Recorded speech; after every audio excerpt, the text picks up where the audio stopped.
Hello everyone, let's start with our discussion on one of the most important topics of your CA final financial reporting, financial instruments. 15 से 20 mark का weightage 3 इंडेज cover करता है 32, 107, 109. 107 in more on disclosure, 109 is recognition measurement, primarily of financial assets, liabilities, derivative, embedded derivatives and hedging. What is given under 32 is what will be covered in this particular revision. Primarily वहां पे हम discuss करेंगे तीन चीजें. Number one, classification, कोई particular financial instrument में किस चीज को फाइनेंशियल एसेट या लाइबिलिटी या इक्विटी या कंपाउंड फाइनेंशियल इंस्ट्रूमेंट माना जाएगा. सेकंड, नॉन फाइनेंशियल आइटम्स के कॉन्ट्रैक्ट कब फाइनेंशियल इंस्ट्रूमेंट्स के स्टैंडर्ड में डील किए जाएंगे. And third, additional provisions relating to companies issue of own equity share, offsetting और interest dividend transaction cost related. Very important that you go through this particular thing first before you start with the accounting aspect of 109. With this background, Ind AS 32 और ब्रह्मास का हमारा financial instruments का chapter on presentation of financial instruments start करते हैं. As I told you, this is all what we are going to discuss. सबसे पहले शुरू करते हैं डेफिनेशन से. Financial instrument means it's a contract which gives rise to financial asset for one party and a financial liability or equity instrument for another.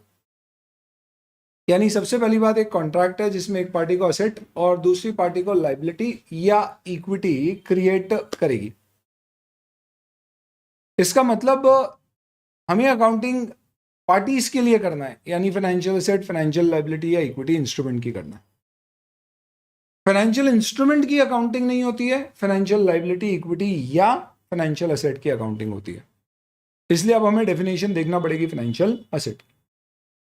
हालांकि ध्यान रखना कि कुछ ऐसे भी कॉन्ट्रैक्ट होते हैं जिसमें एक पार्टी के लिए फाइनेंशियल असेट बनेगा और दूसरे के लिए फाइनेंशियल लाइबिलिटी या इक्विटी नहीं बनेगी. ये नॉन फाइनेंशियल आइटम्स के कॉन्ट्रैक्ट में हम डिस्कस करेंगे, फिर भी उसकी अकाउंटिंग 109 या 32 में कवर होगी. That specifically additionally included. एक और चीज ध्यान रखना कि यहाँ पे एक पार्टी के लिए फाइनेंशियल असेट बन रहा है, दूसरी के लिए लाइबिलिटी और इक्विटी, कुछ केस में दोनों बन सकता है, उसे कंपाउंड फाइनेंशियल इंस्ट्रूमेंट कहते हैं. उसको भी स्प्लिट करना पड़ता है बिटवीन लाइबिलिटी एंड इक्विटी. उसकी भी अकाउंटिंग स्टैंडर्ड में डिस्कस होगी. सबसे पहले डेफिनेशन देखते हैं अपन फाइनेंशियल एसेट की. सिंपल है, तीन चीजें आती है फाइनेंशियल एसेट में. अगर आपके पास कैश इन हैंड है तो वो आपकी फाइनेंशियल एसेट है. किसी और के इक्विटी शेयर्स आपके पास है, खुद के नहीं. ऑब्वियसली बात है, खुद के शेयर्स लेंगे तो बायबैक हो जाएगा और बायबैक होगा तो शेयर कैंसिल करना पड़ेंगे, अनलेस आपने ट्रेजरी फेयर के फॉर्म में रखे हैं, जिसको अपन एडिशनली आगे डिस्कस करेंगे. तो आपके पास कैश है या किसी और के इक्विटी शेयर है, या फिर कोई पर्टिकुलर कॉन्ट्रैक्चुअल राइट है किसी और से कैश लेने का, जैसे debtor, bill, receivable, loan given, या उसके इक्विटी शेयर आपको मिलेंगे, जैसे कन्वर्टेबल डिवेंचर या कन्वर्टेबल प्रेफरेंस शेयर में इन्वेस्टमेंट किया, या कोई दूसरा फाइनेंशियल असेट मिलेगा. Let's say for example you have invested in a gold bond, जहां पे आपको ड्यू डेट पे गोल्ड नहीं कैश मिलने वाली है. इन सारे केसेस में माना जाएगा कि आपका वो असेट फाइनेंशियल असेट है. इसके अलावा कई बार एक कॉन्ट्रैक्ट ऐसा हो सकता है जिसमें एक पार्टी के लिए फाइनेंशियल एसेट और एक पार्टी के लिए फाइनेंशियल लाइबिलिटी क्रिएट होगी, बट पता नहीं है किसके लिए क्या. नॉर्मली ये वो कॉन्ट्रैक्ट्स हैं जो स्पेकुलेटिव नेचर के हैं, डेरिवेटिव्स, जहां पे अगर आपने फॉरवर्ड बाय किया है, प्राइस बढ़ेगी तो गेन होगा, आपके लिए पैसा रिसीवेबल होगा, असेट बनेगा, सामने वाले के लिए लाइबिलिटी, वाइस वर्सा भी हो सकता है.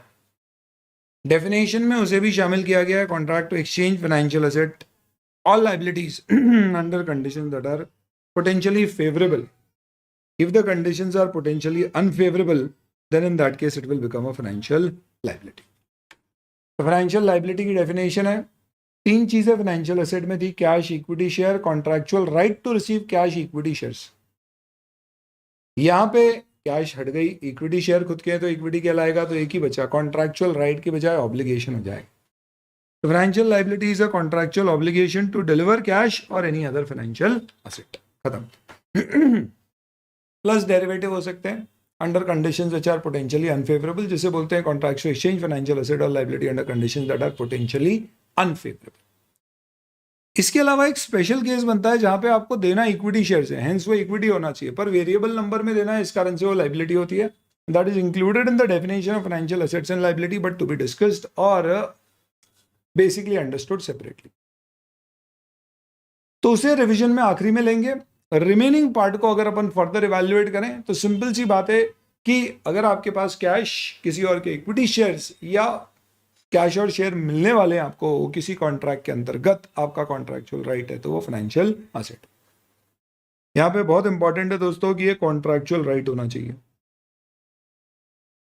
अगर आपका कॉन्ट्रैक्चुअल राइट नहीं है और कोई लीगल राइट है, जैसे tax refundable which is coming out of a statue, that is not a financial asset. ये भी इंपॉर्टेंट है, राइट टू रिसीव कैश होना चाहिए, ना कि गुड्स और सर्विस। तो प्रीपेड एक्सपेंस में आपका राइट टू रिसीव सर्विस है, एडवांस टू सप्लायर में राइट टू रिसीव गुड्स है, तो वो फाइनेंशियल एसेट नहीं है। सिक्योरिटी डिपॉजिट आपने दिया है रेंट के अगेंस्ट में, right to receive refund of that security deposit है, like caution money of your school, it is a financial asset. पर अगर कह दिया जाए कि ये सिक्योरिटी डिपॉजिट कभी रिफंड नहीं होगा, सिर्फ आखिरी के आपके महीनों के रेंट से एडजस्ट होगा, तो उस सेंस में आप कह सकते हो कि this is not a financial asset, because इसके बदले में आप सिर्फ सर्विसेज ले पाओगे। तो कॉन्ट्रैक्चुअल राइट होना चाहिए, स्टैट्यूटरी नहीं, और राइट टू रिसीव कैश या कोई दूसरा फाइनेंशियल एसेट होना चाहिए, ना कि गुड्स और service.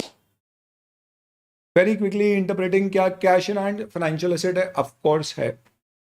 Trade receivable, bill receivable, loan given, security deposit if refundable, so is for earnest money deposit, debentures redeemable और कन्वर्टेबल, दोनों सब फाइनेंशियल एसेट है, क्योंकि आपको कैश या इक्विटी शेयर किसी और के मिलेगी। PP, intangible assets, inventory in hand financial asset नहीं है। क्यों? क्योंकि you don't have a contractual right to receive cash, आप उसको यूज करते। सर इन्वेंट्री बेच के पैसे बनाई जा सकती है दोस्तों, हर एसेट बेच के पैसा बनाया जा सकता है यूजुअली, तभी वो एसेट कहलाता है। इसका मतलब ये नहीं हुआ कि हर एसेट जो इनकैश हो सकता है वो फाइनेंशियल एसेट है। अगर वो एसेट जो आपकी बुक्स में आ जा रहा है वो एसेट आपको राइट दे रहा है कैश मांगने का, तो वो फाइनेंशियल एसेट है। इन्वेंट्री राइट नहीं दे रही है कैश मांगने की। जब आप इन्वेंट्री को क्रेडिट सेल पे बाहर निकाल दोगे और क्रेडिट सेल करोगे तो आपको डेटर से, ट्रेड रिसीवेबल से राइट मिलेगा कैश मांगने का। तो trade receivable is something which will be treated as a financial asset. Investment in gold is not a financial asset because gold in itself is a commodity. Bitcoins, crypto currency की तो खैर बात ही निराली है, वो अपने आप में एक अलग ही दुनिया है। They are not cash or cash equivalents because they are still not accepted as legal tender of money, despite the fact that it is being widely used, even if the government does not recognizes it. तो वो एक अपने आप में specific, special, separate मुद्दा है. But yes, commodities in hand are not financial assets, even if they are readily realizable like gold. Financial liability में सबसे important शब्द समझने का है obligation. Obligation का मतलब क्या होता है? A liability that is not in the hands of the entity to be avoided. What is not important is your intention to avoid. What is important is can you avoid. Capability is important rather than your intention. Meaning, आपने goods खरीदे, आपको पैसे देने, contractual obligation to pay cash, trade payable is a financial liability. आपने loan लिया, पैसे लौटाने, contractual obligation to pay cash, it's a financial liability. आपने गुड्स उधारी पे खरीदे और पैसे देने की बजाय आपने किसी से एडवांस लिया है और उससे बदले में गुड्स देने, तो advance from customer is a liability, but you don't have to pay back cash, but you have to give goods. Hence, it is not a financial liability because there's no obligation to pay cash. Share application money मुझे मिला है और उससे मैं equity share में adjust करने वाला हूं, it is not to be refunded back, there is no obligation to pay it back, hence it is not a financial liability. पर आपको एक्सेस एप्लीकेशन आ गया तो जो एक्सेस है वो रिफंड करना पड़ेगा, वो आपकी फाइनेंशियल लायबिलिटी है because it's a contractual obligation to pay cash. Income tax आपको पे करना है, that's a statutory obligation to pay cash, it will not be counted here. Remember, contractual will also not include constructive obligations, it has to be contractual obligations. Ind AS 19 employ benefit में constructive obligation होता है कि आपने employ को let's say for example past practice के आधार पे bonus की expectation बना दी, हर साल देते हो, देना ही पड़ता है, तो उस केस में आप बोलोगे कि इसका भी प्रोविजन बनाना पड़ेगा क्योंकि कंस्ट्रक्टिव ऑब्लिगेशन, फैक्ट्री के बाहर वर्कमैन की डेथ हो गई, we are not responsible to pay, but हमारी कंस्ट्रक्टिव ऑब्लिगेशन है, पहले भी कभी ऐसा हुआ है तो हमने पेमेंट किया है, तो कोई लीगल ऑब्लिगेशन नहीं है, कोई कॉन्ट्रैक्चुअल ऑब्लिगेशन नहीं है, फिर भी हम पे करते हैं based on our past practices, ये कंस्ट्रक्टिव ऑब्लिगेशन है। इंडियस 19 एम्प्लॉय बेनिफिट में इसका प्रोविजन बनाना पड़ता है, लेकिन इंडियस 32 में कंस्ट्रक्टिव ऑब्लिगेशंस कंसिडर नहीं की जाती है। ये वो ऑब्लिगेशंस है जो प्राइमरली आपकी पास्ट प्रैक्टिसेस, आपके स्टेटमेंट से पैदा होती है, इन्हें कंसिडर नहीं किया जाएगा for determining financial liabilities. Hence financial liability have to have contractual obligations. Obligation का मतलब क्या होता है? You can not avoid. इसका मतलब क्या है? I have preference shares issued where I have the option to pay cash or give fixed number of equity shares. मुझे लगता है दोनों पॉसिबिलिटीज हो सकती हैं। मेरा मोटो ज्यादा कैश देने का है, but then either is possible. क्या मेरा ऑब्लिगेशन है? तो क्वेश्चन ये है, ऑब्लिगेशन का मतलब it is not in the hands of entity to avoid. क्या आपके सर पे ऑब्लिगेशन है कि आपको कैश देना पड़ेगी, आप उससे नहीं बच पाओगे? Means A, you have an obligation, yes मेरे पास ऑब्लिगेशन है कि मुझे प्रेफरेंस शेयर को ड्यू डेट पे रिडीम या कन्वर्ट करना है। बी, क्या ये ऑब्लिगेशन में कैश या कोई फाइनेंशियल एसेट का आउटफ्लो होगा? कैश का हो भी सकता है, नहीं भी हो सकता है। क्या आप अपनी इच्छा पे बचा सकते हो? हाँ बचा सकता हूँ। कैसे बचा सकते हो? By giving equity share. अपने इक्विटी शेयर क्या फाइनेंशियल एसेट है? नहीं है, दूसरों के होते तो होता। यानी आप इस कैश के आउटफ्लो को चाहो तो बचा सकते हो by giving own equity shares. इसका मतलब you do not have a contractual obligation to pay cash, hence in this particular case this is not a financial liability. इसका मतलब ये हुआ कि प्रेफरेंस शेयर अगर रिडीमेबल है तो फाइनेंशियल लायबिलिटी है, भले ही उसका लीगल फॉर्म कैपिटल का है। लेकिन अगर वो कन्वर्टेबल है तो वो इक्विटी है। We'll come to that a little later, subject to fix test. लेकिन अगर वो रिडीमेबल और कन्वर्टेबल है, then what I should do in this particular case? Who has the option? अगर ऑप्शन इश्यूअर के पास है, कंपनी के पास है, I would in that case say कि मैं अवॉइड कर सकता हूं by giving fix number of equity shares, fixed होना चाहिए। Then in that case it is not a financial liability irrespective of what my intention is. But अगर holder के पास है तो उस केस में हो सकता है होल्डर कैश ले, हो सकता है शेयर्स ले। अगर वो कैश मांगेगा तो मुझे देना पड़ेगी, मैं नहीं बोल सकता मेरे शेयर ले ले भाई। यानी मेरे सर पे ऑब्लिगेशन है, I can not avoid it, it depends purely on him what he has to decide. And for that particular reason, there is a contractual obligation to pay cash, whether or not he actually takes cash on the due date or converts it to equity share. Hence, irrespective of the intention of whether they want to redeem or convert, intention जो भी हो holder का, क्योंकि मैं नहीं बच सकता अपने हाथों से, मैं एज इन कंपनी नहीं बच सकती अपनी चॉइस पे इस आउटफ्लो से, इसलिए दोनों केस में financial liability. Classification hence Ind AS 32 says is based on substance over form. Legal form में प्रेफरेंस शेयर कैपिटल है, सब्सटेंस में रिडीमेबल है तो लाइबिलिटी है। You will classify it as liability. Not just this, there is a very important discussion here. एक company ने redeemable और convertible preference share issue किया है। कंपनी के पास राइट है रिडीम करना है या कन्वर्ट करना। रिडीम करा तो एट पार रिडीम होगा, लेकिन कन्वर्ट किया तो fix number of equity share देने पर जो शेयर देने हैं उन शेयर की मार्केट वैल्यू एट कैश जो पेमेंट करना है उसकी 10 गुना है, 10 टाइम्स। इसलिए कंपनी चाहे तो उसे कन्वर्ट कर सकती है इक्विटी शेयर देके, but in all probabilities company ऐसा नहीं करने वाली है, क्योंकि 10 गुना ज्यादा वर्थ की चीज कौन देगा जब 1 गुना देके सेटलमेंट पॉसिबल है मेरे चॉइस पे। स्पेसिफिकली Ind AS कहता है कि जब आपने अपने पास कोई एक ऐसे ऑप्शन रखे हैं जो सब्सटेंसिव नहीं है। क्या मतलब सब्सटेंसिव नहीं है? They are not usable, they are name से डालने के लिए डाल दिए गए। ऐसे ऑप्शंस को इग्नोर करके क्लासिफिकेशन किया जाएगा, क्योंकि सब्सटेंस में they do not are realistic substantive substantial usable options. Meaning इसका यह है कि अगर आपको 5-10 गुना, इनफैक्ट आपको 100 रुपए के प्रेफरेंस शेयर पे 100 रुपए कैश दे सकते हो या 100 इक्विटी शेयर दे सकते हो। आज मेरा एक इक्विटी शेयर 10 रुपए पे ट्रेड हो रहा है, हो सकता है वो बाद में 1 रुपए हो जाए, 100 रुपए हो जाए, बट मुझे मालूम है मैं यूज नहीं करने वाला, तो फिर ऑप्शन रखा ही काय को? शायद मैंने जान करके इसलिए रखा होगा क्योंकि मैं बता दूंगा कि भैया मेरे पास ऑप्शन है शेयर देने का या कैश देने का। अच्छा है, वो इन्वेस्टर तो बहुत खुश होगा अगर शेयर दिए, उसको ज्यादा पैसे मिलेंगे, but I for a fact know कि मैं नहीं देने वाला हूं। तो भले ही यहाँ पे लीगली मेरे पास ऑप्शन है बट सब्सटेंस में ऑप्शन एक्सरसाइजेबल नहीं है, तो मेरा क्लासिफिकेशन फाइनेंशियल लायबिलिटी का होगा, इग्नोरिंग दैट पर्टिकुलर ऑप्शन। यानी सब्सटेंस ओवर फॉर्म लगेगा। तो कंफ्यूज नहीं होना है दो चीजों में। Financial liabilities contractual obligation, constructive count नहीं होगी। ऑब्लिगेशन देखेंगे तो एंटिटी के हाथ में अवॉइड करना नहीं होना चाहिए, ये चेक करने के लिए सब्सटेंस देखा जाएगा। सिर्फ नाम के लिए एंटिटी अवॉइड कर सकती है by giving its own equity shares, then in that case अगर वो practically in all possibilities possible नहीं है, just because it is many times more than the cash settlement option worth, then in that case you will ignore that option and classify. ऐसा एक question आपके study material में जिसमें कहा गया है कि आपने कोई बॉन्ड इशू किया है जिसको आप इक्विटी शेयर देके कन्वर्ट कर सकते हो, पर चाहो तो आप अपनी बिल्डिंग भी दे सकते हो। बिल्डिंग की कीमत इक्विटी शेयर जितने देने उसकी कीमत से 10 गुना ज्यादा है।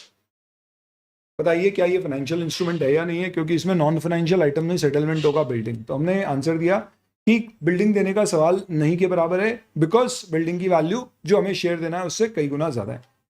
तो उसको इग्नोर करके अगर हम देखें तो अल्टीमेटली, क्योंकि इसमें सेटलमेंट इक्विटी शेयर्स के थ्रू होना है, ये फाइनेंशियल इंस्ट्रूमेंट है। सामने वाले को इक्विटी शेयर मेरी कंपनी के मिलेंगे फाइनेंशियल एसेट, मैं इक्विटी शेयर दूंगा मेरे लिए इक्विटी इंस्ट्रूमेंट, हेंस है ये फाइनेंशियल इंस्ट्रूमेंट। बिल्डिंग देना यानी नॉन फाइनेंशियल आइटम देके इसको सेटल करना इग्नोर कर दिया है, क्यों? क्योंकि वो अपने आप में सब्सटैंशियल नहीं है। सपोज वो सिमिलर वैल्यू की होती, we will come to that when we discuss non financial items. So obligation is very, very critical discussion for the purpose of understanding what is a financial liability. Variable number वाला हम बाद में discuss करेंगे। And then we have equity instruments. These represent residual interest in the net assets of the company. Net asset यानी सारी asset बेच के जो पैसा आएगा उससे सारी लाइबिलिटी पे करके जो पैसा बचेगा उसमें जिनका इंटरेस्ट होगा वो इक्विटी। तो इक्विटी इंटरेस्ट होल्डर्स उन्हें कहते हैं दोस्तों who have residual stake in the entity, जिसका मतलब बचा कुचा लेते हैं। घर में जैसे माँ होती है वो कहती है कि भैया सब खा लो फिर बचा हुआ मेरा है, बस ये वही है। कभी कम बच गया तो वो ये नहीं बोलेगी क्यों तुमने कम बनाया, वो बोलेगी अरे ये तो मेरी जिम्मेदारी थी ना, कम बना तो कोई बात नहीं। इक्विटी शेयर होल्डर भी ऐसी होते हैं, इक्विटी भी ऐसी होती है। वो कहते हैं कंपनी के प्रॉफिट कम बचे, लॉस में चली गई, मेरा नुकसान है ना, मेरी कंपनी है, कोई दिक्कत नहीं है। ज्यादा मिल गए चलो बढ़िया है, मेरे को ज्यादा मिल गए, यानी ये बच्चा कुचा लेते हैं, यानी रेसिडुअल इंटरेस्ट है। They for a fact will not as a right demand something कि मुझे इतना पैसा चाहिए ही चाहिए।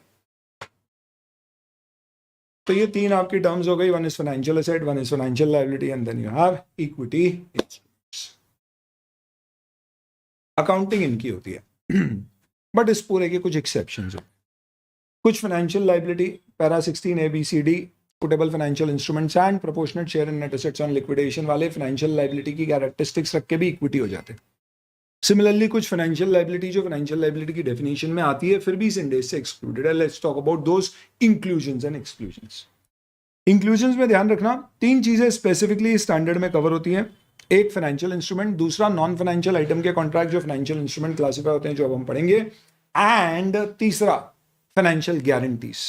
वो डेफिनेशन में नहीं है, स्पेसिफिकली इंडेस 109 में उसकी अकाउंटिंग है, 32 उसको कवर करता है अपने स्कोप में। Financial guarantee not performance guarantee.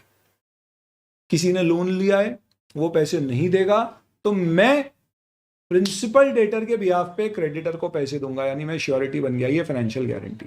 किसी ने कॉन्ट्रैक्ट लिया है वो परफॉर्म नहीं करेगा तो उसके नॉन परफॉर्मेंस के कारण मैं उसे परफॉर्म करके दूंगा, ये परफॉर्मेंस गारंटी है। फाइनेंशियल गारंटीज इंडेस में कवर होती है, परफॉर्मेंस नहीं। Performance guarantee contingent liability show होती है बैलेंस शीट में, नोट्स टू फाइनेंशियल स्टेटमेंट में, अनलेस लायबिलिटी आ रही हो उसमें। और फाइनेंशियल गारंटी को आप कंटिजेंट लायबिलिटी शो नहीं करोगे, गठान बांध लो, इस बात को एकदम फिट कर लो, उसको फेयर वैल्यू पे मेजर करते हैं। फाइनेंशियल लायबिलिटी FVTPL फॉलो किया जाता है। अकाउंटिंग 109 में देखेंगे। कुछ चीजें स्पेसिफिकली स्टैंडर्ड से एक्सक्लूडेड है, जैसे investment in equity shares of subsidiary JV associate आपने किया है तो ये इन्वेस्टमेंट्स की अकाउंटिंग इंडेस 27 में। शेयर बेस्ड पेमेंट की अकाउंटिंग 102 में होगी। एम्प्लॉय बेनिफिट से रिलेटेड आपके कोई खर्चे हैं तो उसकी अकाउंटिंग एम्प्लॉय बेनिफिट के 19 स्टैंडर्ड में होगी। लीज से रिलेटेड कुछ है तो उसके ऊपर 116 लग जाएगा। प्रोविजन जितने भी आप बनाते हो सबके ऊपर इंडेस 37 लगेगा। ध्यान रखना, आपने कोई प्रोडक्ट बेचा और उसमें बोला है कि भैया पसंद नहीं आया तो वापस लेना और रिफंड कर लेना, तो you have an obligation to pay cash which is not in your hands because उसने रिटर्न किया तो देना पड़ेगा। तो इसका मतलब ये फाइनेंशियल लायबिलिटी हो सकती है, बट इस पे प्रोविजन बनाते हैं as per Ind AS 37 plus provisions of 115 revenue from contract with customer would apply, तो वो लगेगा, ये नहीं लगेगा, स्पेसिफिकली एक्सक्लूडेड है। तो जितने भी जगह प्रोविजंस बन रहे हैं ये स्टैंडर्ड भूल के भी मत लगाना। इंश्योरेंस कॉन्ट्रैक्ट और लोन कमिटमेंट्स primarily excluded है, there could be some exceptions यहाँ पे कवर होगा। 109 में इसको डिस्कस करेंगे। ऐसे भी ये 109 का एक्सक्लूजन है, लिखिए अपन ने दोनों 32 और 109 के सेम है। 32 के सारे 109 में, ये स्पेसिफिक 109 में एडिशनल है। ये इंक्लूडेड है, नॉन फाइनेंशियल आइटम इंक्लूडेड है, will come to that. Definition financial instrument की है, अकाउंटिंग फाइनेंशियल एसेट लायबिलिटी और इक्विटी इंस्ट्रूमेंट की होती है। ऑब्लिगेशन सिर्फ फाइनेंशियल इंस्ट्रूमेंट में फाइनेंशियल लायबिलिटी समझने के लिए पढ़ा जाता है। डिफाइन ऑब्लिगेशन को यहाँ नहीं किया गया, इसके लिए आपको उसको पढ़ना है तो कंसेप्चुअल फ्रेमवर्क में जाना होगा, क्योंकि कोई भी इंडेस में ऑब्लिगेशन शब्द डिफाइंड नहीं। इंडेस 37 ऑब्लिगेटिंग इवेंट को डिफाइन करता है बट नॉट ऑब्लिगेशन। अब आते हैं स्टैंडर्ड के सबसे इंपॉर्टेंट डिस्कशन पे, which is non financial items. इसे स्पेसिफिकली स्टैंडर्ड में इंक्लूड किया गया, इसका मतलब क्या है आप समझिए 2 मिनट के लिए कि आपने कॉन्ट्रैक्ट किया है जमीन खरीदने का, जिसमें आपने सामने वाले को बुलाया कि साल भर बाद मैं तेरी जमीन 10 लाख रुपए में तुझसे खरीदूंगा।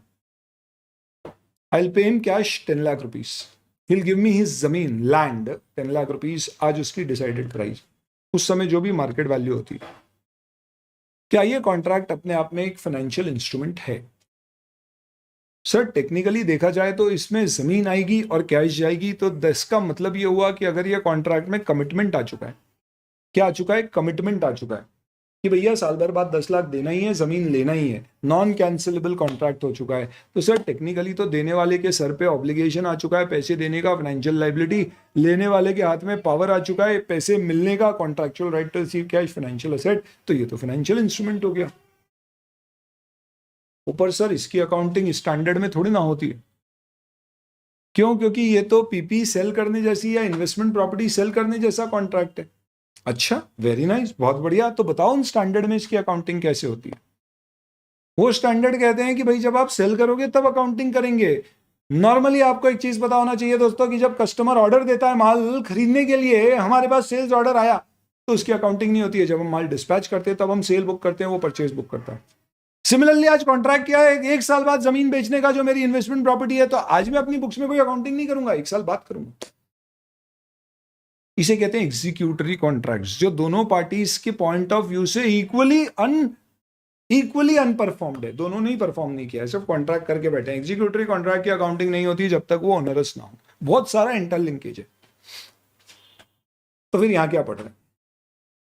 तो ये इंडेस कहता है कि भले ही इसमें एक को पैसा देना है, एक को पैसा मिलना है, इसलिए फाइनेंशियल एसेट लायबिलिटी बन सकती है, पर क्योंकि ये कॉन्ट्रैक्ट नॉन फाइनेंशियल आइटम से रिलेटेड है, इस इंडेस में कवर नहीं होगा। तो यहां पे मत करना, इसकी अकाउंटिंग दूसरे स्टैंडर्ड में कर लेना, प्रोवाइडेड इसमें डिलीवरी से सेटलमेंट होने वाला यानी नेट सेटलमेंट नहीं होगा। अगर कॉन्ट्रैक्ट के थोड़े से मॉडिफिकेशन करके कह दूं कि साल भर बाद मैं आपको 10 लाख रुपए दूंगा और आप मुझे आपकी जमीन दोगे, प्राइस। पर अगर अपन चाहें तो अपन जमीन का लेन देन करने की बजाय जो भी प्राइस का फ्लक्चुएशन हुआ है उसका कैश में सेटलमेंट कर सकते हैं। तो आफ्टर 1 ईयर जमीन की वैल्यू 11 लाख हो गई, तो खरीदने वाला बोलेगा ओ बल्ले बल्ले, शाबाश शाबाश, 10 लाख रुपए दूंगा, जमीन मिलेगी, 11 में बेचूंगा, लाख रुपए कमाऊंगा। बेचने वाला बोलेगा अरे यार पहले क्यों कॉन्ट्रैक्ट कर दिया, आज बेचता तो 11 मिलती। वो बोलेगा चलो ठीक है, कभी प्राइस गिर जाती 8 लाख होती तो मैं खुशी मनाता, वो दुख मनाता। तो हमने बोला है चलो कोई जमीन का लेन देन नहीं होने वाला है, साल भर बाद अपन क्या करेंगे, जो भी difference of agreed price and market value उसका लेन देन कर लेंगे। इसे बोलते हैं net settlement which will be settled in cash. तो टेक्निकली स्पीकिंग जमीन फिर आपके लिए सट्टा लगाने का सिर्फ एक अंडरलाइंग एसेट था। एक्चुअल में एक तरह से ये कॉन्ट्रैक्ट एक फॉरवर्ड डेरिवेटिव टाइप का कॉन्ट्रैक्ट है, जिसके अंतर्गत आप यूं कह लीजिए कि आपने एक कॉन्ट्रैक्ट किया है जिसमें आप सिर्फ एक चीज की प्राइस के ऊपर नीचे के आधार पे कैश में सेटलमेंट करोगे। अब तो ये लॉजिकली इस इंडेक्स में कवर होना चाहिए दोस्तों। Then in this case this has to be covered in this standard, hence it will be covered under Ind AS 32109 financial instruments if you intend to settle it net। तो कोई non financial item, land is a non financial item. यही contract equity share का होता तो इसमें cash में settle करो या नहीं करो, दोनों केस में फाइनेंशियल इंस्ट्रूमेंट है, क्योंकि वो फाइनेंशियल आइटम है। बात अभी सिर्फ नॉन फाइनेंशियल आइटम की हो रही है, जैसे कि लैंड हो सकता है, इन्वेंट्री हो सकती है, कमोडिटीज हो सकती है। अगर इसमें नेट सेटलमेंट का ऑप्शन है और आपका इच्छा नेट सेटलमेंट करने का है, तो उस केस में अपने आप में ये सिर्फ दिखाने के लिए लैंड का परचेज सेल है, ये स्टैंडर्ड में होगा। और अगर ये स्टैंडर्ड लगेगा तो इस स्टैंडर्ड में पता है इसकी डेरिवेटिव जैसी अकाउंटिंग होगी, रिपोर्टिंग डेट पे आपको इसे फेयर वैल्यू पे मेजर करना होगा। अगर ये स्टैंडर्ड नहीं लगता तो जिस दिन लैंड बिकता सीधे उस दिन अकाउंटिंग होती। ये स्टैंडर्ड लगेगा तो अगर 1 साल बाद लैंड बिकना और इस दौरान बीच में बैलेंस शीट या कोई रिपोर्टिंग डेट आ गई तो उस दिन आपको फेयर वैल्यू गेन लॉस निकालना होगा। लैंड की मार्केट वैल्यू 50,000 बढ़ गई है तो जिसने खरीदने की बात की थी वो 50 का गेन और बेचने वाले को 50,000 का लॉस बुक करना होगा। ये गेन और लॉस भी पीओरएल में जाएगा, यानी अकाउंटिंग बड़ी अलग होगी। इसलिए मैटर अपने आप में बड़ा इंपॉर्टेंट है। पर प्रॉब्लम एक अलग सी आ गई। मैंने लैंड खरीदने का कॉन्ट्रैक्ट किया 1 साल बाद 10 लाख रुपए पे। मैंने लैंड एग्जाम्पल में इसलिए लिया ताकि एकदम क्लियरली समझ में आए ये फाइनेंशियल इंस्ट्रूमेंट नहीं है, फिर भी इस पे ये स्टैंडर्ड क्यों लग सकता है। मेरी इच्छा थी लैंड खरीदने की, उसकी भी इच्छा थी लैंड बेचने की, लेकिन कभी कहीं कुछ इधर उधर हो गया तो हमने सेफर साइड पर एक ऑप्शन रखवा लिया। कि भाई साल भर बाद अगर कभी ये डील नहीं हो पाई किसी कारण से, तो फिर जो भी प्राइस का डिफरेंस है वो कैश में सेटल होगा। यानी इस कॉन्ट्रैक्ट में नेट सेटलमेंट का ऑप्शन है, पर पार्टीज का इंटेंशन नहीं है। तो पहला केस क्या था, कोई नेट सेटलमेंट नहीं है, clear non financial item, not a financial instrument, Ind AS not applicable. दूसरा, नेट सेटलमेंट ही इंटेंशन है, उसका ऑप्शन भी है, definitely a financial instrument standard applies. बीच में अटक गए, ऑप्शन है नेट सेटल करने का पर इंटेंशन नहीं। यहां पे अब ये प्रोविजन काम आता है जो कहता है कि अगर आपके पास नेट सेटलमेंट ऑप्शन है तो उस पर्टिकुलर केस में आप इसे फाइनेंशियल इंस्ट्रूमेंट क्लासिफाई करोगे unless it meets entities own use purchase sale usages requirement, जिसे बोलते हैं unless it means entities own use exemption requirements. अगर एंटिटी ने ये पर्टिकुलर डील अपनी खुद की परचेज यूज या सेल रिक्वायरमेंट पूरी करने के लिए की है, तो फिर उस केस में आप इसे फाइनेंशियल इंस्ट्रूमेंट ना माने, इस इंडेस में अकाउंट फॉर ना करें, अनलेस इससे कोई अकाउंटिंग मिसमैच पैदा हो रहा है। मिसमैच बाद में देखते हैं। तो इसका मतलब अगर आपने ओन यूज एग्जाम्पशन मीट किया है तो नॉन फाइनेंशियल आइटम है, इस इंडेस में कवर मत करना। पर ऐसा नहीं है कि मेरी कोई रिक्वायरमेंट है या बेचने वाले की रिक्वायरमेंट है, उल्टा ऐसा भी हो सकता है खरीदने वाले की रिक्वायरमेंट है पर बेचने वाले की कोई रिक्वायरमेंट नहीं है। यानी बेचने वाला बोलता है बिक गई तो भी ठीक है, नहीं बिकी तो भी ठीक है, मेरी कोई इच्छा नहीं है बेचने की, मैंने तो कॉन्ट्रैक्ट किया है क्योंकि मुझे मालूम है कि ये जमीन क्या होने वाली है, इसकी कीमत गिरने वाली है, तो मैंने 10 लाख रुपए में आज कॉन्ट्रैक्ट कर लिया, मैं तो फायदे में ही रहूंगा। बेचना पड़ी तो दे दूंगा, कहीं और वापस खरीद लूंगा, नहीं बेचना पड़ी तो कोई दिक्कत नहीं है, पड़ी रहेगी। पर खरीदने वाले को वाकई यूज करने की रिक्वायरमेंट है, तो ऐसे केस में क्या होगा। मजे की बात यह है ऐसा दोस्तों कि ओन यूज एग्जाम्पशन बायर के लिए मीट हो रहा है पर सेलर के लिए नहीं, तो बायर इसे फाइनेंशियल इंस्ट्रूमेंट मानेगा, सेलर। पर सर आपने तो बोला था कि एक के लिए फाइनेंशियल एसेट दूसरे के लिए लायबिलिटी इक्विटी होगी, इसलिए बोला नॉन फाइनेंशियल आइटम स्पेसिफिकली अलग से इंक्लूडेड होती है इंडेस। तो अब यहाँ खेल पूरा इंटेंशन का हो गया है। अगर आप ओन यूज एग्जाम्पशन रिक्वायरमेंट यानी खुद के यूज के लिए रख रहे हो तो ये एफआई नहीं है, अदरवाइज ये एफआई है। अब इसमें कैसे पता पड़ेगा कि अपन इसको ओन यूज के लिए रख रहे हैं या नहीं, इंटेंशन के अलावा क्या और कोई तरीका भी है ये पता करने का। तो for that particular reason there are these 4 particular cases जहां पे ऐसा माना जाता है दोस्तों क्या कि नेट सेटलमेंट ऑप्शन होगा ही। क्या 4 केसेस हैं, पहला अग्रीमेंट में लिखा हुआ है तो मान लेना नेट सेटलमेंट ऑप्शन है। दूसरा, नेचर ऑफ आइटम ही ऐसी है कि आप उसको खरीद के मार्केट में बेच सकते हो, तो ऑप्शन की जरूरत ही नहीं। गोल्ड का कॉन्ट्रैक्ट है, गोल्ड फाइनेंशियल आइटम नहीं है, नॉन फाइनेंशियल आइटम है, लेकिन कॉन्ट्रैक्ट में नेट सेटलमेंट ऑप्शन नहीं है, तो आप क्या करोगे, खरीदोगे और कल जाके या उसी दिन पास में दुकान में बेच दोगे, आसानी से बिक जाएगा, तो ये डीम्ड है कि नेट सेटलमेंट ऑप्शन। तीसरा, कॉन्ट्रैक्ट में लिखा नहीं है पर अपनी और बाहर के आए दिन ऐसे कॉन्ट्रैक्ट होते रहते हैं और आपस में अपन नेट सेटल ही करते हैं। चौथा, अपन आपस में नेट सेटल नहीं करते पर मेरी हिस्ट्री नेट सेटल करने की है। इन 4 सिचुएशंस में दोस्तों माना जाएगा नेट सेटलमेंट ऑप्शन। इसमें अगर आपकी पास्ट हिस्ट्री नेट सेटल करने की है या किसी एक पार्टी की हिस्ट्री है कि वो खरीद के मार्केट में बेच देता है, तो उसे फिर हमेशा इसे फाइनेंशियल इंस्ट्रूमेंट ही मानना है, ये नॉन फाइनेंशियल आइटम नहीं होगी, ये इंडेस लगेगा ही लगेगा। लेकिन अगर कॉन्ट्रैक्ट में आपके पास ऑप्शन है या रेडिली रियलाइजेबल है, तो फिर स्टैंडर्ड कहता है कि अगर आपने यहाँ पे ऑप्शन अपने हाथ में रखा नहीं है, दिया है सामने वाले को, तो फिर आप मान लेना कि ये फाइनेंशियल इंस्ट्रूमेंट है। बहुत ध्यान से सुनना अगर आप पूरा समझना चाहते हैं या रिवाइज करना चाहते हैं। मैंने उसे बोला यार जमीन चाहिए, 10 लाख रुपए दूंगा, 1 साल के बाद जमीन दे देना। उसने बोला देख भाई तेरे को चाहिए तो तू जमीन ले लेना, नहीं चाहिए तो नेट सेटल कर, तेरे पास ऑप्शन है, जो तेरी इच्छा। मैं दोनों में मना नहीं करूंगा। इसका मतलब seller writer of the option है, सामने वाला बंदा होल्डर ऑफ द ऑप्शन। ऐसी सिचुएशन में होल्डर की तो इच्छा है कि जमीन लेगा वो, तो अपन देखते हैं नेट सेटलमेंट ऑप्शन है हाँ, पर क्या ओन यूज रिक्वायरमेंट मीट करेगा होल्डर का, हाँ, तो इस पर्टिकुलर केस में क्या फाइनेंशियल इंस्ट्रूमेंट मानेंगे, उसके लिए नहीं। अब आते हैं अपन सेलर के लिए। सेलर बोलता है तेरी इच्छा तो रखना, नहीं है तो मत रखना। इंडेस बोलता है कि अगर आप राइटर ऑफ द ऑप्शन हो, राइटर ऑफ ऑप्शन यानी सामने वाले को ऑप्शन दिया है आपने, आपके पास चॉइस नहीं है, वो जो डिसाइड करेगा वैसा करना पड़ेगा, then in that particular case आप मान लेना कि आपका इंटरेस्ट एक्चुअल में उसको सेल करना नहीं हो तो भी ठीक है, नहीं हो तो भी ठीक है। इसका मतलब आपको तो उसे फाइनेंशियल इंस्ट्रूमेंट मानना ही पड़ेगा। ये बंदा इसकी अकाउंटिंग डेरिवेटिव जैसी करेगा वो नहीं करेगा, ऐसा पॉसिबल है। ठीक है, तो this is basically our whole rule with respect to financial non financial item. इसमें 2-3 बातें और ध्यान रखना। किसी चीज़ को नॉन फाइनेंशियल आइटम आप तब क्लासिफाई करोगे जब आपका इंटेंशन कॉन्ट्रैक्ट करते समय और बाद में दोनों समय पे डिलीवरी लेने का था। अगर आपका शुरू में इंटेंशन डिलीवरी लेने का नहीं था तो बाद में भले ही डिलीवरी का इंटेंशन हो जाए, ये फाइनेंशियल इंस्ट्रूमेंट ही माना जाएगा। शुरू में डिलीवरी लेना था लेकिन बाद में किसी कारण से नेट सेटलमेंट हो गया तो शुरू में नॉन फाइनेंशियल आइटम है, फिर फाइनेंशियल इंस्ट्रूमेंट होगा, ये पॉसिबल। पहली चीज़। दूसरी चीज़, सपोज आपकी ओन यूज रिक्वायरमेंट है 100 टन की, तो आपने कोयले का कॉन्ट्रैक्ट किया है 100 टन कोयला 3 महीने बाद खरीदने के लिए। कोयले की प्राइस आपको उम्मीद है बढ़ेगी, तो आप चाहते हो नेट सेटल भी कर सकते हो, कॉन्ट्रैक्ट में लिखा हुआ है, पर अपनी यूजेज रिक्वायरमेंट अपन ने कॉन्ट्रैक्ट किया। मैंने बोला यार प्राइस बढ़ी रही है तो 150 टन खरीदने की बात कर लेता हूँ।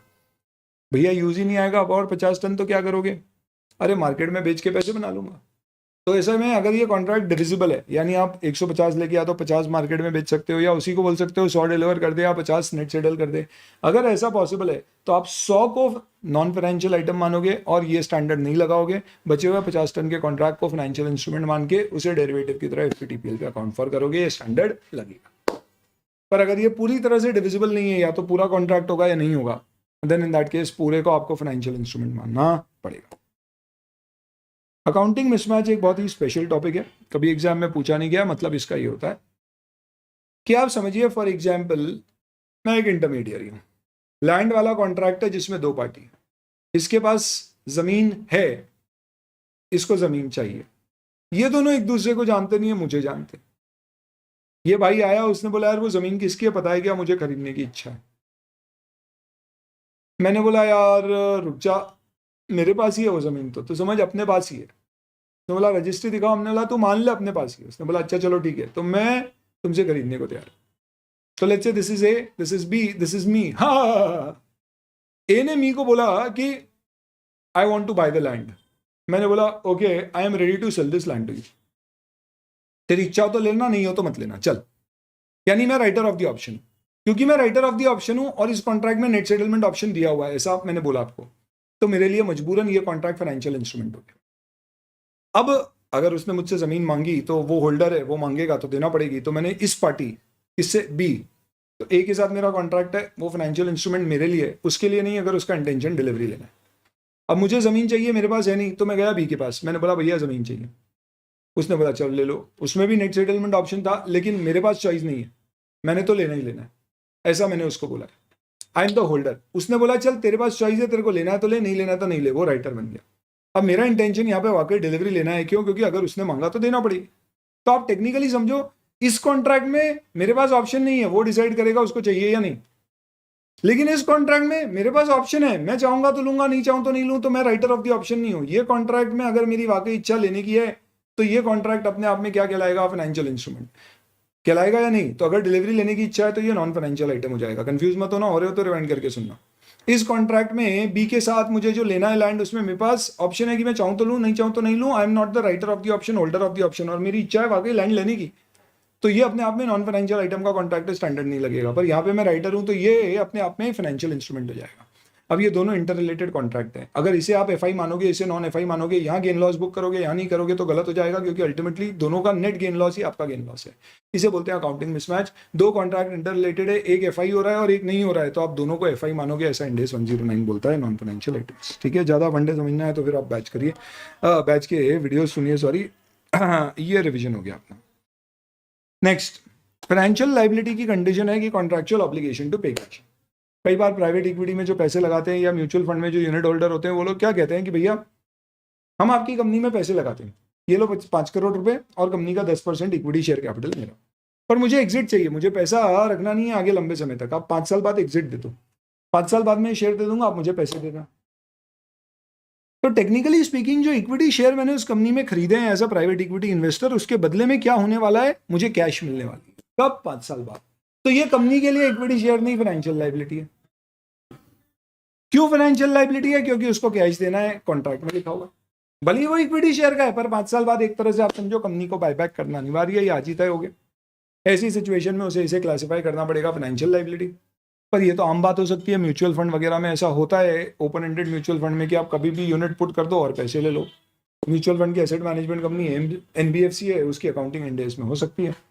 आप क्या करेंगे ऐसी सिचुएशन में? तो इंडेस क्या कहता है सुनिए, वो कहता है कि अगर 5 कंडीशन पैरा 16A की प्लस 2 कंडीशन पैरा 16B की अगर सेटिस्फाई होती है तो इसे पुटेबल फाइनेंशियल इंस्ट्रूमेंट माना जाएगा। और puttable financial instrument despite having a contractual obligation to pay cash on the company will be classified as equity. 5 conditions of putable financial instrument are: 1. What is a putable financial instrument? It is an instrument contract that entitles the holder to put the instrument on happening of some uncertain event, death, or any other event like passage of time, wherein when he puts the instrument back to the company would be paying back to the instrument holder the proportionate share in net assets of the company. तो सबसे पहली condition क्या है? ये contract है। दूसरी condition क्या है? वो पुट कर सकता है। कब कर सकता है? कंटिजेंसी होने पे, कुछ समय पूरा होने पे, ऐसी कोई कंडीशंस पे। अगर वो पुट करेगा तो उसे क्या मिलेगा? इससे रिलेटेड अब 5 कंडीशन सुनिए। सबसे पहली चीज, उसे proportionate share in net asset मिलना चाहिए। यानी अगर आपका प्राइवेट इक्विटी इन्वेस्टर को आपने प्रॉमिस कर दिया कि भैया मैं तुझे क्या करूंगा, फिक्स 1 शेयर पे मिनिमम 100 रुपए दूंगा, तो ये पुटेबल नहीं हो सकता। पहली कंडीशन पुटेबल की क्या होती है? You will have to only have a right to claim proportionate share in net assets. Proportionate share in net assets claim करने का मतलब क्या हुआ? तो ये कैसे निकाला जाएगा? बुक वैल्यू के बेसिस पे नहीं, फेयर वैल्यू। आपकी सारी एसेट की फेयर वैल्यू माइनस लाइबिलिटी की fair value upon number of unit, ये पर यूनिट वैल्यू हो गई। जितने यूनिट उतना पे करोगे। अगर ऐसी प्रॉमिस की है कि इतना ही दूंगा और कुछ नहीं, इसमें गुडविल को भी वैल्यू कर सकते, तो पहली कंडीशन सेटिस्फाई। दूसरा, ये मोस्ट सबऑर्डिनेट इंस्ट्रूमेंट होना चाहिए।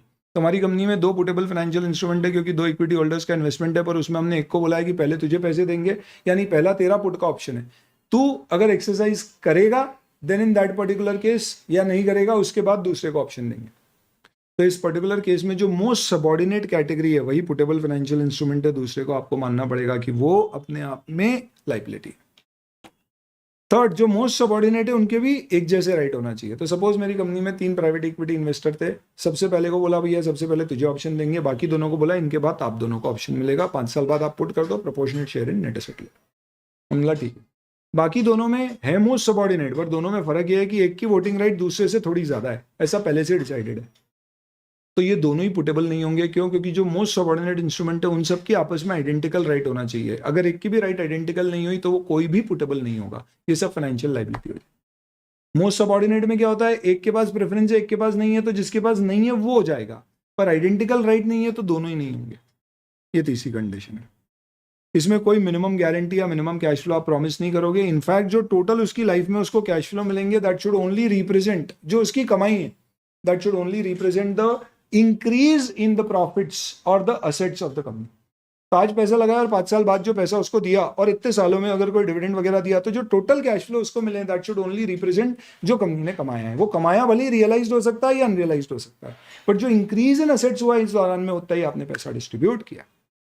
ये पैरा 16A की 5 कंडीशन है। 16B में 3 कंडीशन है कि और कोई दूसरा ऐसा इंस्ट्रूमेंट नहीं है या कॉन्ट्रैक्ट नहीं है, कोई आपने दूसरा ऐसा कॉन्ट्रैक्ट कर दिया जिससे इन बंदों का क्या हो गया है? रिटर्न इंपैक्ट हो गया। जैसे म्यूचुअल फंड्स के केस में आपने जो फंड मैनेजर है उसके साथ कॉन्ट्रैक्ट कर दिया है, जिसके अंतर्गत आपने बोल दिया है कि भैया हमारे यूनिट होल्डर को proportionate share in net assets हम देंगे, लेकिन हम तुझे क्या करेंगे? तुझे भी यूनिट होल्डर के पास, फंड मैनेजर के पास भी यूनिट्स है, तुझे भी हम क्या करेंगे? We will give you units. तुझे भी उन यूनिट्स पे प्रोपोर्शनेट पैसा मिलेगा, पर इसके अलावा हम तुझे क्या करेंगे? 25% कमीशन देंगे। अब नॉर्मली फंड मैनेजर को कमीशन 5% मिलती है, पर इस कॉन्ट्रैक्ट में आपने 25 कर दी, तो इससे क्या हुआ? सारे यूनिट होल्डर्स को एनएवी मिल रही है, नेट एसेट वैल्यू पर शेयर, पर इसको 25% पहले मिल रहा है। इसके 25% मिलने से ए, इसका कैश फ्लो बढ़ गया, बी, दूसरों का कम हो गया। इसलिए अब कोई भी पुटेबल फाइनेंशियल इंस्ट्रूमेंट नहीं है। आप सबको फाइनेंशियल लाइबिलिटी क्लासिफाई करोगे, क्योंकि आप ओनर जैसा फील किसी को नहीं दे रहे हो, एक को फायदा एक को नुकसान पहुंचा रहे हो। तो कोई दूसरा कॉन्ट्रैक्ट नहीं होना चाहिए जिसके फिक्स कैश फ्लो हो, जिससे कि proportionate share in net assets of the entity affect हो। इसी पूरे में अगर आपने सामने वाले को बोला है कि ये पुटेबल फाइनेंशियल इंस्ट्रूमेंट है तेरा, पर इसमें हम सिर्फ लिक्विडेशन में तुझे पैसे देंगे और कभी नहीं मिलने वाले, तो फिर ये पैरा 16C और D की सारी कंडीशन सेम है, एक्सेप्ट द फैक्ट कि यहाँ पे ये 2 कंडीशन नहीं है और यहाँ पे कंडीशन है कि लिक्विडेशन में ही पैसे देंगे, बाकी सारी कंडीशन सेम है। तो फिर कहा जाता है these are instruments which are entitled to proportionate share in net assets only on liquidation. इन्हें भी पोटेंशियल, इन्हें भी इक्विटी इंस्ट्रूमेंट माना जाएगा और फाइनेंशियल लाइबिलिटी नहीं मानेंगे। ये 16AB और CD होगी। अगर बाद में कोई पुटेबल फाइनेंशियल इंस्ट्रूमेंट इक्विटी बन जाता है सॉरी लाइबिलिटी बन जाता है। पुटेबल फाइनेंशियल इंस्ट्रूमेंट की कंडीशन फुलफिल हुई तो बैलेंस शीट में आप उसे इक्विटी दिखाओगे, यानी इक्विटी के अंदर इक्विटी शेयर कैपिटल और अलग से पुटेबल फाइनेंशियल इंस्ट्रूमेंट या इंस्ट्रूमेंट एंटायरली क्लासिफाइबल इक्विटी और अदर इक्विटी में दिखा दीजिए। तो नॉर्मली अलग लाइन आइटम में उसको दिखा देते हैं, उसके इंडेक्स 1 में डिस्क्लोजर्स भी देना होते हैं। अब कोई पुटेबल फाइनेंशियल इंस्ट्रूमेंट था, मैंने कोई और इंस्ट्रूमेंट इशू कर दिए जो इससे भी ज्यादा सबऑर्डिनेट है, तो ये नहीं बचा और नया वाला हो गया। तो पुटेबल फाइनेंशियल इंस्ट्रूमेंट अगर फाइनेंशियल लाइबिलिटी बनेगी तो फेयर वैल्यू पे क्लासीफाई होगी और जो भी उस पर गेन लॉस होगा वो रिजर्व से एडजस्ट होगा। उल्टा भी हो सकता है, अभी तक कोई चीज इक्विटी थी और अब फाइनेंशियल लाइबिलिटी बन गई, यानी अभी तक कोई पुटेबल फाइनेंशियल इंस्ट्रूमेंट था जो पुटेबल फाइनेंशियल इंस्ट्रूमेंट था। In fact let me repeat the whole discussion reclassification का। अगर कोई पीएफआई फाइनेंशियल लाइबिलिटी बनता है तो फेयर वैल्यू पे बनेगा, जो भी गेन लॉस है वो रिजर्व से एडजस्ट होगा। अगर कोई फाइनेंशियल लाइबिलिटी पीएफआई बनती है, यानी अभी तक वो क्या था, मेरे मोस्ट सबऑर्डिनेट और उसके ऊपर एक इंस्ट्रूमेंट था, मोस्ट सबऑर्डिनेट रिडीम हो गया तो ये मोस्ट सबऑर्डिनेट हो गया, अभी तक ये लाइबिलिटी था, अब ये पुटेबल फाइनेंशियल इंस्ट्रूमेंट क्लासीफाई हो गया इसलिए इक्विटी हो गया। इस पर्टिकुलर सिचुएशन में आप इसे कैरिंग अमाउंट पे क्लासीफाई करोगे, कोई गेन लॉस बुक नहीं होगा। ध्यान रखना, कंसोलिडेटेड फाइनेंशियल स्टेटमेंट में पुटेबल फाइनेंशियल स्टेटमेंट्स इंस्ट्रूमेंट्स को होल्डिंग एनसीआई में ऐड नहीं करेगी, रादर इसे लाइबिलिटी फाइनेंशियल लाइबिलिटी में शो किया जाएगा। सिर्फ सेपरेट फाइनेंशियल स्टेटमेंट में कंपनी जिसने पुटेबल इंस्ट्रूमेंट इशू किया उसे इक्विटी में क्लासीफाई करती है। इन सब के बाद में स्टैंडर्ड टॉक्स अबाउट कुछ ऐसे कॉन्ट्रैक्ट जहां पे अपन खुद के इक्विटी शेयर इशू कर रहे हैं या अपने को मिल रहा है।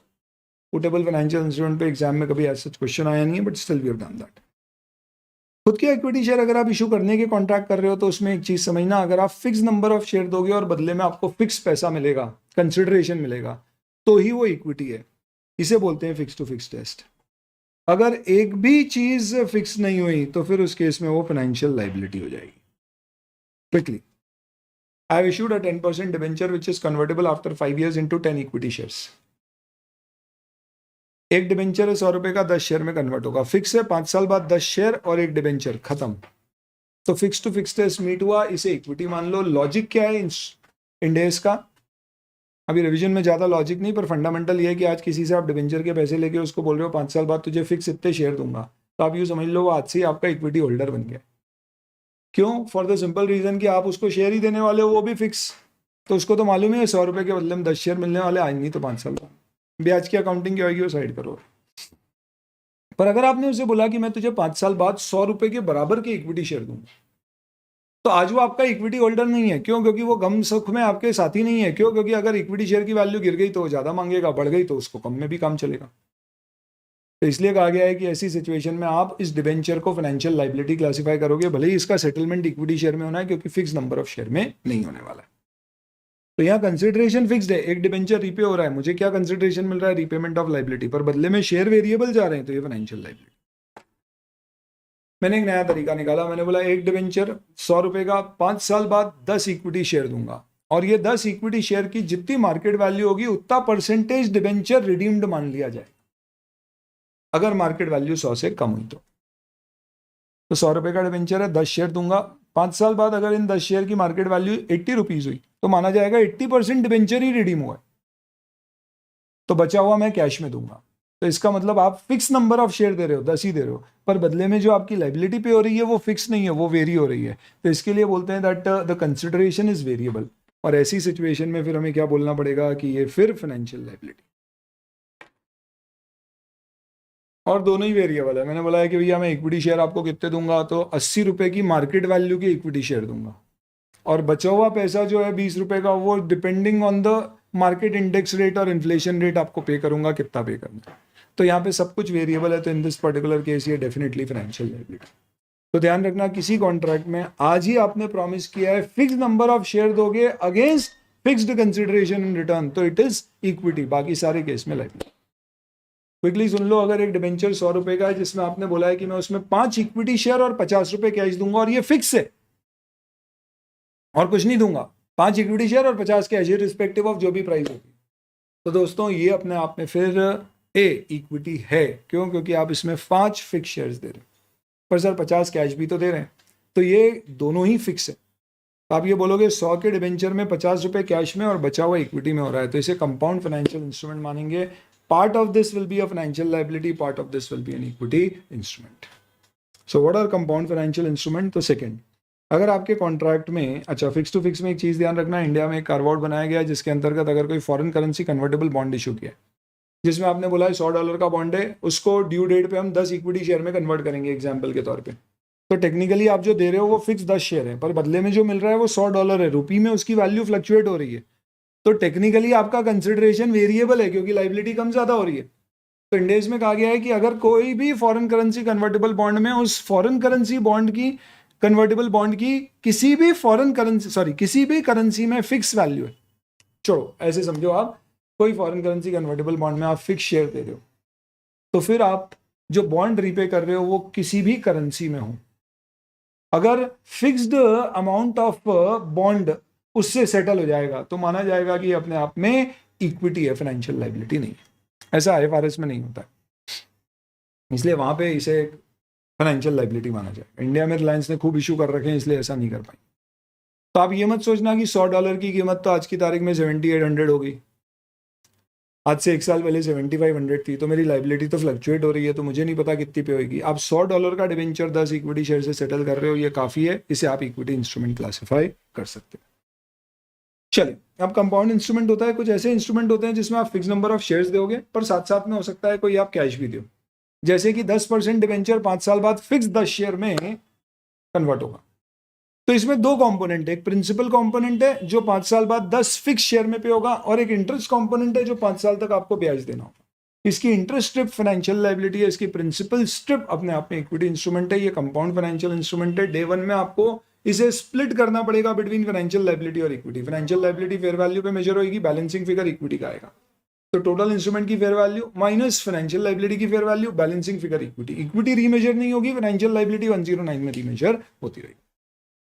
और अगर कोई ऐसा कॉन्ट्रैक्ट है जिसमें नंबर ऑफ शेयर्स आपके इशू होंगे पर वो कंटिजेंट है, तो ऐसे केस में अगर हर कंटिजेंसी का outcome fix number of share ही है तो आप उसे फाइनेंशियल लाइबिलिटी ना मान के इक्विटी मानो, नहीं तो लाइबिलिटी। जैसे फॉर एग्जांपल मैंने डिवेंचर इशू किया और उसमें कहा है कि अगर शेयर की मार्केट प्राइस 150 के ऊपर चली गई तो मैं आपको 3 साल के अंदर अंदर 10 इक्विटी शेयर दूंगा, नहीं तो 4 साल बाद 10 इक्विटी शेयर दूंगा। दोनों केस में 10 इक्विटी शेयर ही देने वाला हूं, तो आप इसे आज ही इक्विटी इंस्ट्रूमेंट मान सकते हो, फाइनेंशियल लाइबिलिटी ना मान। पर अगर नंबर ऑफ शेयर वेरी हो जाते या एक केस में कैश एक में शेयर होती तो फिर ये पूरी फाइनेंशियल लाइबिलिटी क्लासिफाई होती। किसी कॉन्ट्रैक्ट में अगर आपको अपने इक्विटी शेयर मिलने वाले हैं, मेरे शेयर मुझे कैसे मिलेंगे? बायबैक। तो अगर आप बायबैक का ऑफर देते हो जिसमें आप बोलते हो कि सुनो सुनो सुनो मेरे शेयर होल्डर सुनो, आपके पास ऑप्शन है, हम 25% शेयर बायबैक कर रहे हैं, आप लोग अप्लाई करो और जो भी अप्लाई करेगा उसको हम उसके शेयर लौटा देंगे, उससे हम उसके शेयर ले लेंगे और इतना फिक्स पैसा लौटा देंगे या दे देंगे।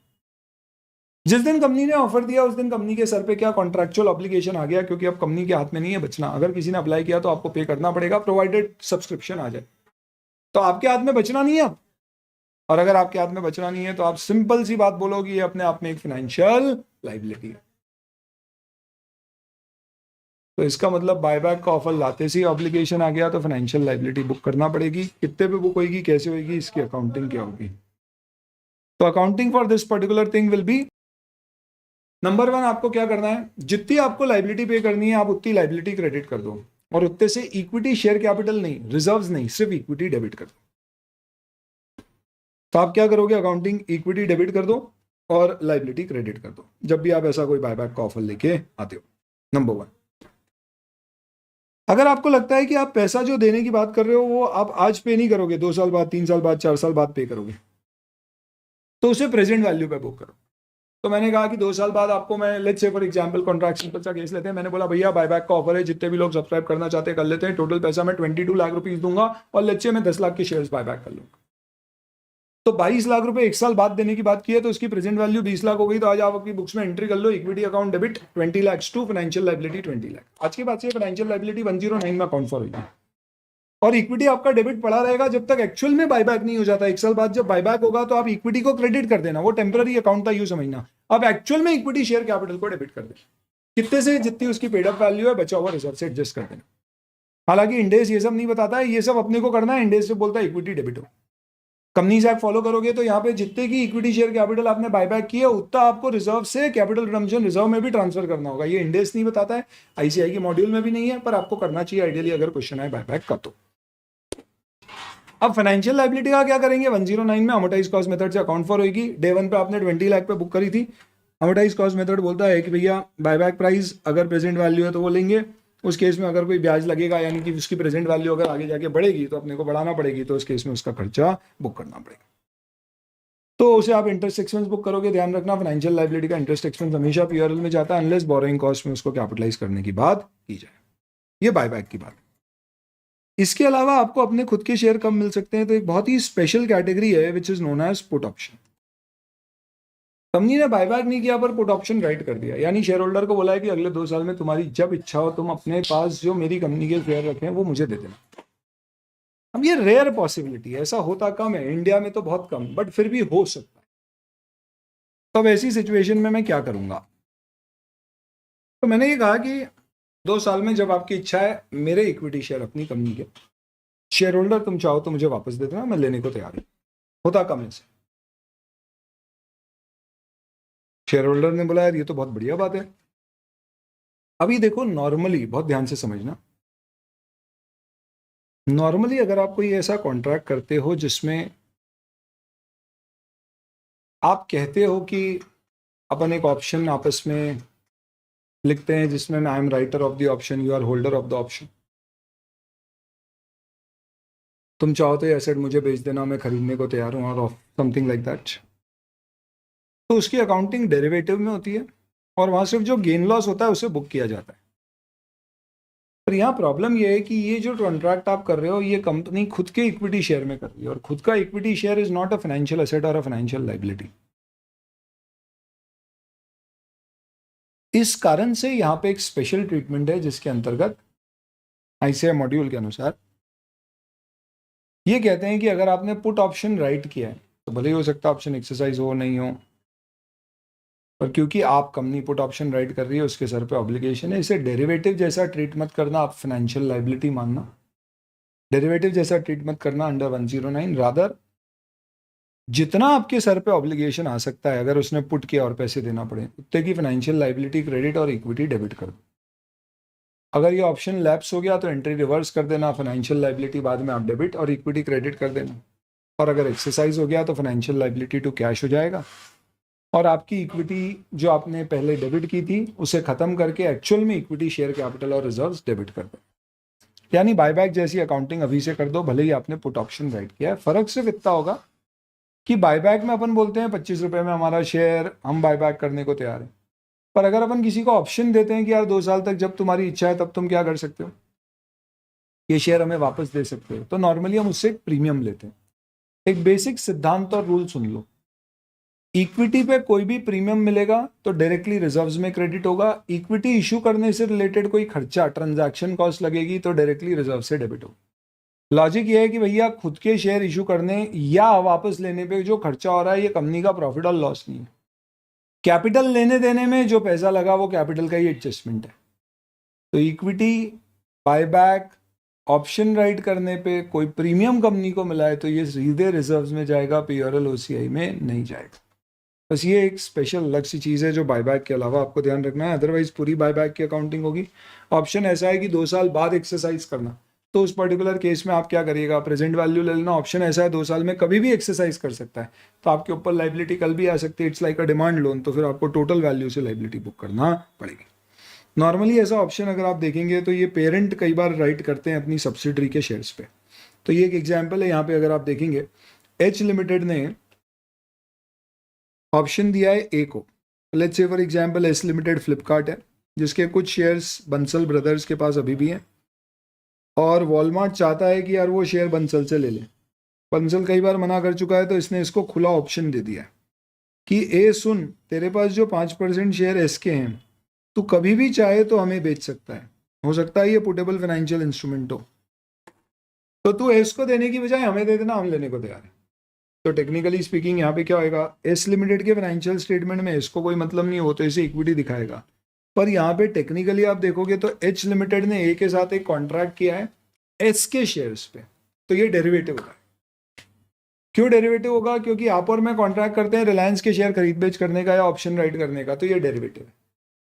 तो इसका मतलब एच ने जो ए को ऑप्शन दिया है कि तू एस के शेयर मुझे बेच सकता है, ये एच के एसएफएस में डेरिवेटिव है, सेपरेट फाइनेंशियल स्टेटमेंट में। प्रॉब्लम कंसोलिडेटेड में। जब आप कंसोलिडेटेड फाइनेंशियल स्टेटमेंट बनाते हो तो उसमें माना जाता है पूरी ग्रुप एक एंटिटी, एच और एस मिला के एक एंटिटी।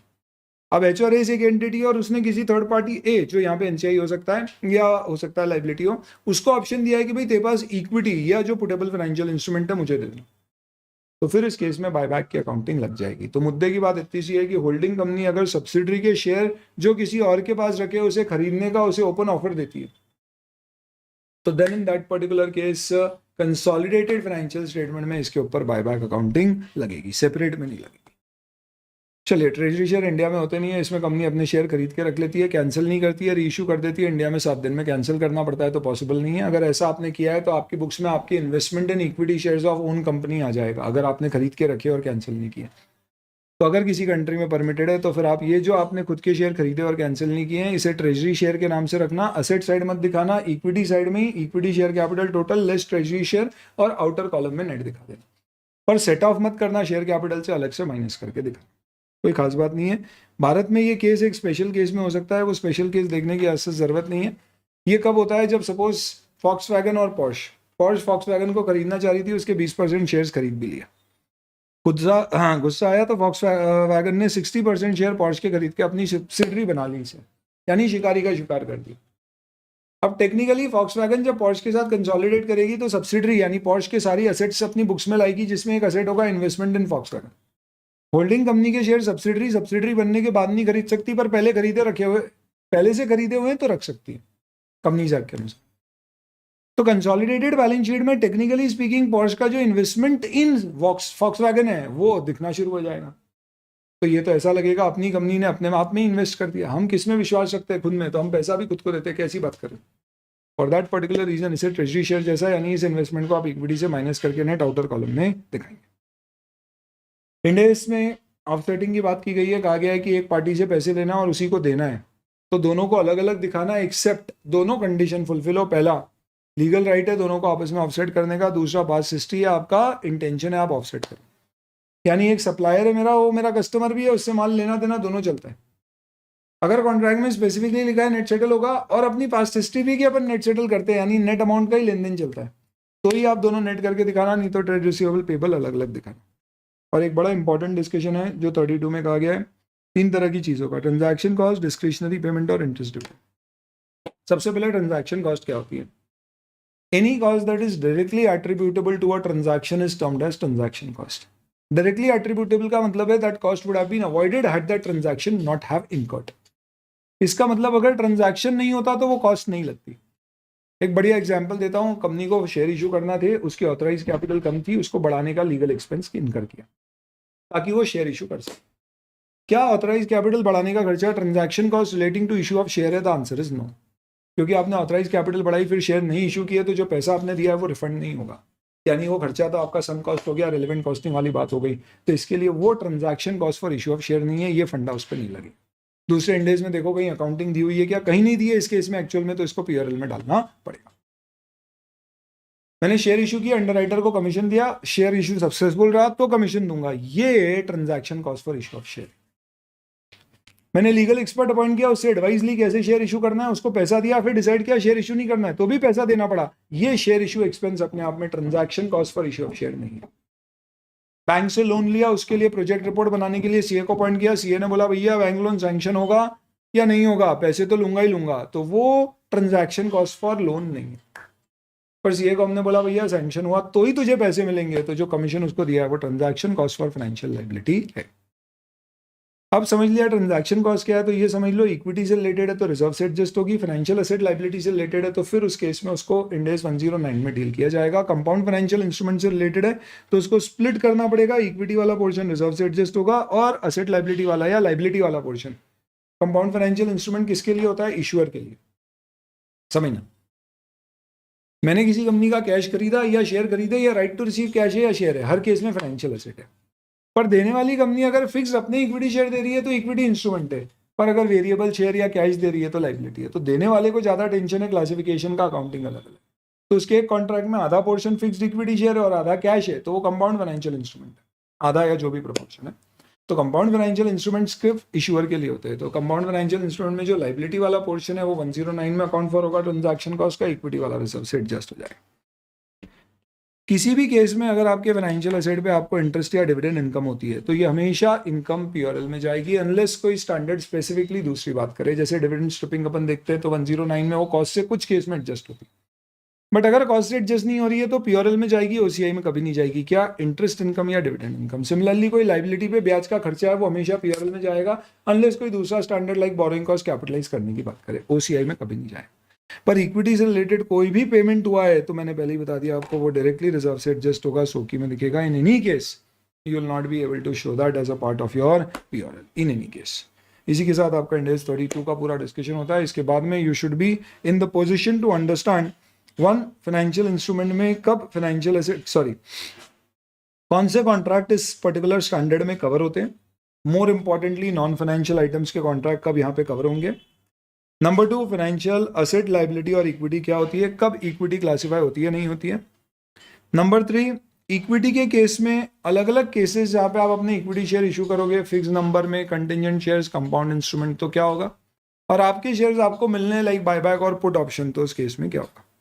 इसके अलावा ऑफसेटिंग कैसे आपको हैंडल करनी है, और transaction cost, dividend, interest on financial asset liability equity की क्या अकाउंटिंग होगी। Thank you.